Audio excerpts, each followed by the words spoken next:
Nick Saban almost stole a national championship that he had no business getting this season.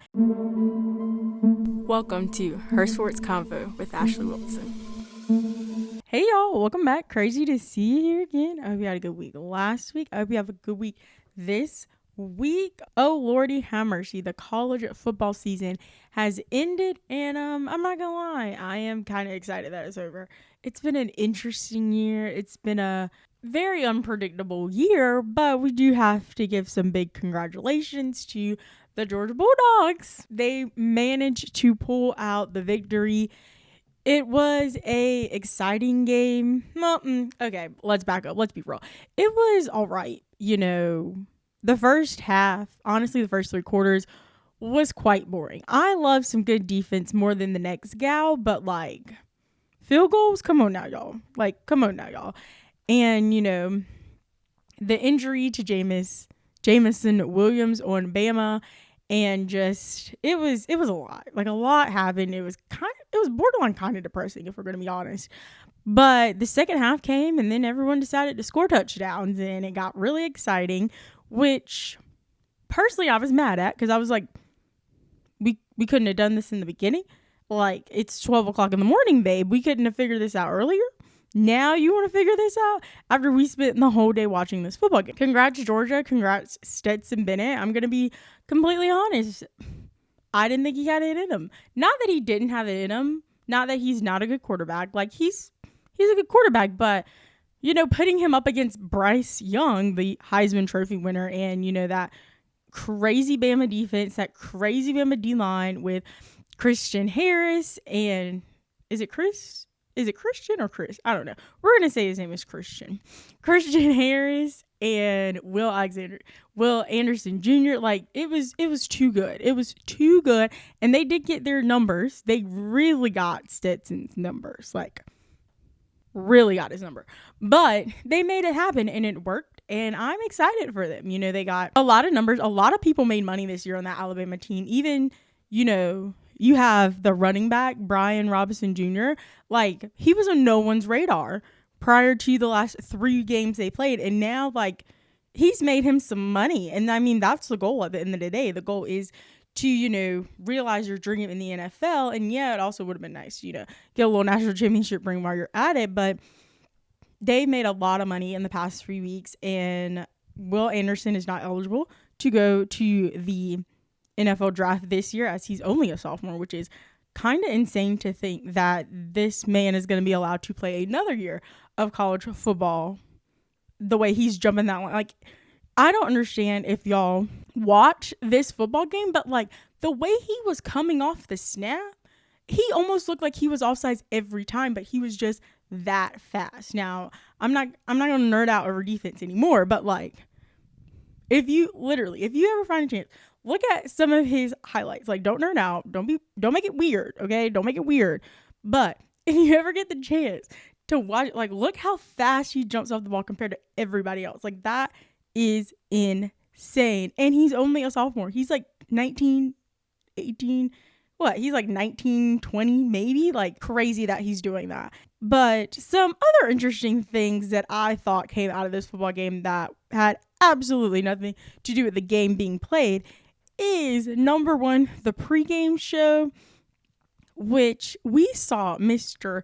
Andrew Luck decide to come out of whatever mountain house he was in Indiana and decide to grace us with our presence, because I know I'm not the only one that has not seen this man in 9 lifetimes. But I can't blame him. He got his bag in the NFL and he went off to live his life. He looked like he was having the time of his life. He looked so happy and so enjoyable by what he's doing now. Now, may he been putting on a false that we not know of? Maybe. But I'm here to think this is the story that we're all going to go with, because he was in the pregame show with Robert Griffin III, and we know how I feel about his commentary situations, but it really did look like he was trying really hard with those glasses and that suit.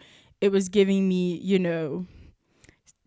I don't want to say injured car salesman attorney vibes, but that's what he was giving off. And Andrew Luck just looked like, the cool math teacher at the high school, having the time of his life, enjoying what he's doing. And I'm so happy for Andrew for that. Another thing that I thought was interesting about the way they called this game was that, at the very end, they do the post-game conferences and they talk about, oh, what happened and how this worked and why did Georgia beat Bama and blah, blah, blah, blah, whatever.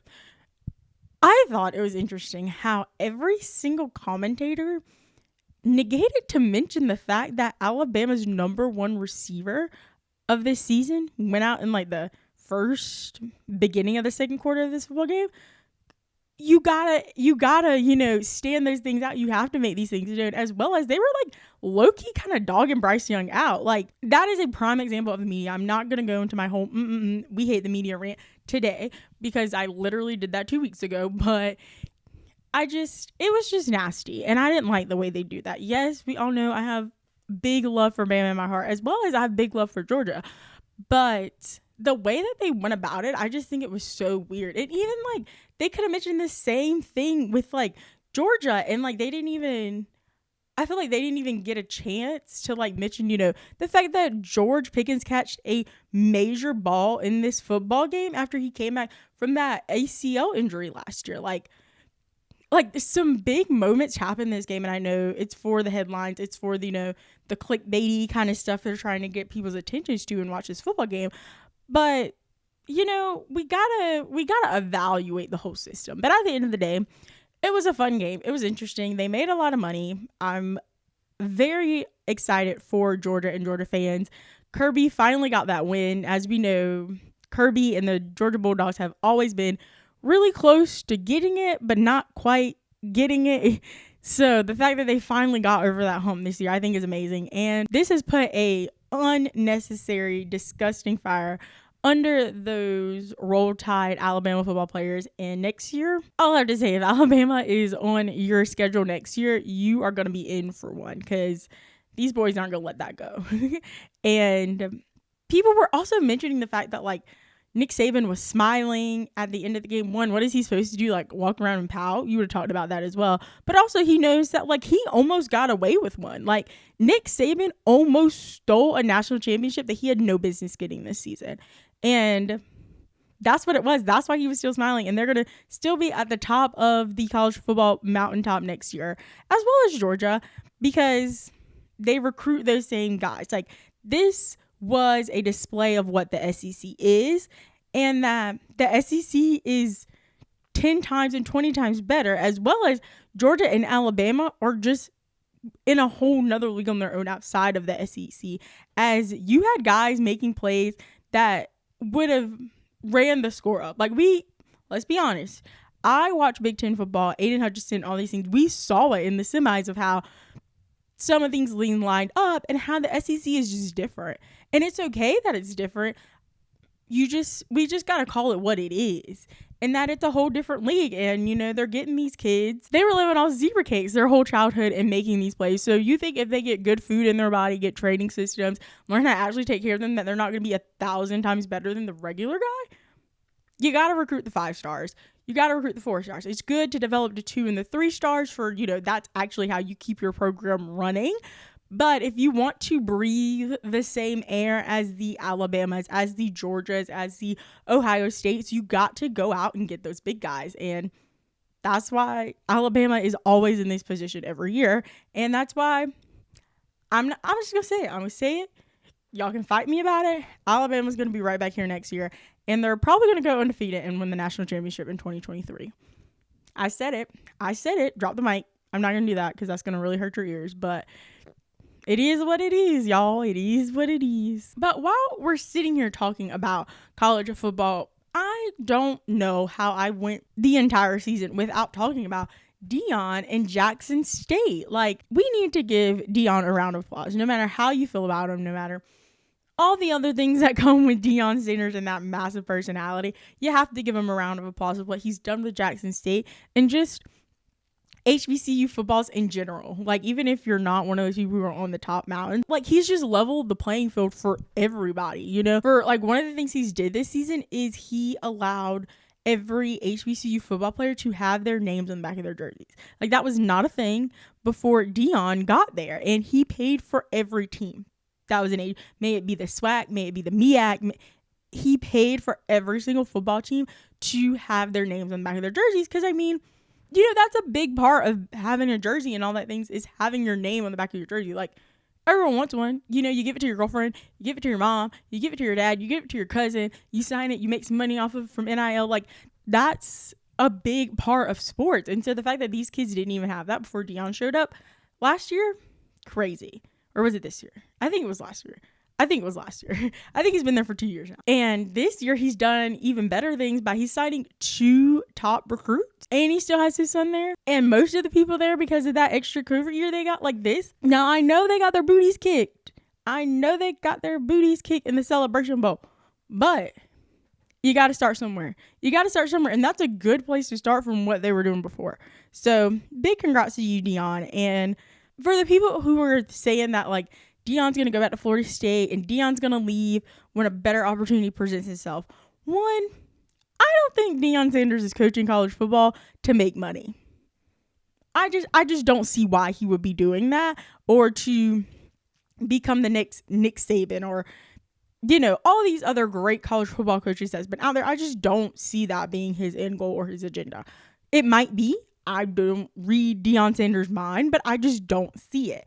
And I see Deion being there as him supplying an opportunity. Like, I don't know if y'all remember way back in the day and you watched the show that Deion had back in the day. I know this is a deep cut. Like, this is a deep cut I'm going over here. But he always talked about, when he had that high school, he always talked about he was just trying to provide opportunities for kids. And I feel like he's doing the exact same thing, but now he's just doing it on a college level. And we got to commend him for it, because if it was really about the money, Deion would have been gone to Florida State to put the roots back down. He would have been out of there. Audi 5000. Multitude of times by now. But the fact that he isn't, and maybe he could be holding out, playing long game, wait till his kid graduates, whatever. We'll have to see in the future. But the fact that, people are talking about Deion and saying, oh, when he leaves, it's going to be this, and that. You're talking about it because he's going to HBCU. And, for him to get a bigger job, it will have to be a non-HBCU school. But, we didn't have these kind of conversations when Lincoln Riley left this season. Brian Kelly left this season. Like, we just weren't having these conversations because they all left for the ultimate goal of having the bigger payday, to have the bigger spotlight, to have the bigger audience. And you can't be mad at him. And I just personally, again, I don't think that's what Deion's going to do, because I don't think Deion is in the mindset of doing something bigger than a check. Because I feel like, again, I feel like Deion's in the moment of his life where he's trying to leave a legacy that's not necessarily monetary. It might, some things do come with a monetary legacy, as we see him in the Aflac commercials. Like, we see him in the Aflac commercials with Nick Saban and the Duck. But I feel like he's moving to a point where it's not all about the paycheck at the end of the day, which is good to see. It's good to see, do something bigger than yourself. But moving on into the NFL, I have to say this week was my favorite week, as it was Incentive Sunday, the most money-filled day in the league. Now, for some people, it is the day that they could possibly make it to the playoffs or not. And in the case, we had a whole lot of those. But on the other hand, most people are just out here trying to get their incentives, trying to get that extra $500K, the extra $1 million. The money that I personally say they already kind of spent. So that's why they're really trying to get these incentives, because they already spent that money. But on the other hand of that, I just have to make a personal statement to the Indianapolis Colts. What happened, my guys? What happened? You had the easiest job this week, and that was winning your in. And you also just happen to be playing the Jaguars. Like, they're getting the number 1 pick in the draft, you guys. And they're not getting the number 1 pick in the draft because, they had trade swapped with someone. They're getting the number 1 pick in the draft because they managed to win 2 games all season prior to this event occurring. And so it wasn't even the fact that they lost, like, kind of sort of last second situation. Like, you were losing the whole game, Carson and friends. You were losing the whole game. Like, that's not cute. That's not cute to go out like that against the Jaguars. Not only did they get a quote-unquote moral victory to take them in the next season, but now you don't get to go to the playoffs, and they still get the number 1 pick at the end of the season. Like, it's not a good way to go out. Not a good way to get on your plane to go to Cancun. It's not a good way. But also, I think it's even more hilarious how the Colts traded for Carson Wentz and gave up one of their first round picks to the Philadelphia Eagles. And now the Philadelphia Eagles are in the playoffs, as well as getting 3 first round picks this year. Like, this is just, sometimes as the grass lays out, it's just not good. But, because the Colts lost, that means that the Pittsburgh and Ravens game was exciting. Which, can I talk about the fact that every single game that I watched on Sunday, it went into overtime? Like, was I the problem? Was I the reason that we couldn't get out of here in a timely fashion? Like, we need to probably further evaluate that. But I had no intentions for that game to go long. I was going to watch Memphis and Cincinnati play basketball, because that was going to be a big game. No, they didn't allow me to. They didn't give me the opportunity because they wanted to play a good football game. So we're going to have Big Ben one more week. I would not be telling the truth if I was excited about it, because we're having Big Ben for one more week because the Chargers and the Raiders couldn't figure it out. Like, look at me. Hear me out. We go into overtime and now you don't want to just win the game. Again, there's been things going around, like the Chargers coach, apparently the timeout he took changed the Raiders game plan, and the Raiders were 10 toes down on having a tie. We don't know that because that's not what happened. The Chargers took the timeout. The Raiders ended up kicking the field goal, winning the game. Now the Chargers are out. The Steelers are in. Now we have to deal with brainwashed, I still think I got it, Big Ben. Come on now, Chargers. You had one job and you couldn't manage to do that. Again, no offense to Ben Roethlisberger, but man, we don't want to see you no more. We're over it. We want to see Justin Herbert. Like, we all love Justin. We wanted to see him. And he had a great game. Derek Carr played like Derek Carr usually does. But again, I was most upset at the fact that it didn't end in a tie. I was pulling for a tie. When I tell you I wanted a tie so bad, when the day started and I read the little Adam Schefter thing on Twitter, and it was like, oh, if this happens and it ends in a tie and the Steelers are out. Because what are the likelihoods? What are the likelihoods that this Sunday night football game, win or go home, ends in a tie? It was almost impossible until it was possible, and they had the opportunity to do it.